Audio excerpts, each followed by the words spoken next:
விழுப்புரம் அருகே திருமண ஊர்வலத்தின் போது ஏற்பட்ட பட்டாசு வெடி விபத்தில் 2 பெண்கள் உட்பட 7 பேர் படுகாயமடைந்தனர்.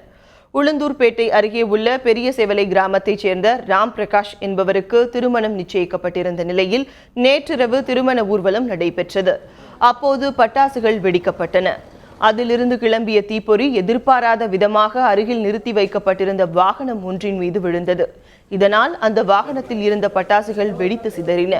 சம்பவ இடத்திற்கு வந்த தீயணைப்பு வீரர்கள் தீ மேலும் பரவாமல் கட்டுப்படுத்தினர். இந்த வெடி விபத்தில் ஊர்வலத்தில் கலந்து கொண்ட 2 பெண்கள் உட்பட 7 பேர் படுகாயமடைந்தனர். அவர்கள் உடனடியாக விழுப்புரம் அரசு மருத்துவக் கல்லூரி மருத்துவமனைக்கு அனுப்பி வைக்கப்பட்டனர். தீக்காயம் அடைந்த 7 பேரில் 3 பேர் உயிருக்கு ஆபத்தான நிலையில் உயர் சிகிச்சைக்காக சென்னை கொண்டு வரப்பட்டுள்ளனர்.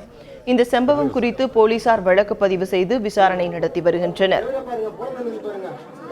புதுத்தரில் பார்த்தீங்கன்னா ஒரு வீட்டில் கல்யாணம் நடந்தது. அவங்க பார்த்தீங்கன்னா ஒரு டாடா ஏசி ஃபுல்லாக பட்டாசு எடுத்துன்னு வந்தாங்க. அந்த டாடா ஏசி ஃபுல்லாக எப்படி பட்டாசு வெடிஞ்சு தெரியல, ஆனால் டாடா ஏசி எரிஞ்சு போச்சு.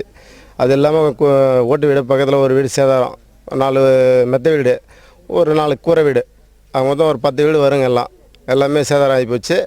திருமணத்திற்காக ஊர்வலம் செல்லும்போது பட்டாசு கொளுத்திருக்கிறாங்க. பட்டாசு கொளுத்தும் போது டெம்போவில் அருகாமையில் இருந்த டெம்போவில் பட்டாசுலாம் இருந்து ஃபயர் ஆகிருக்குது.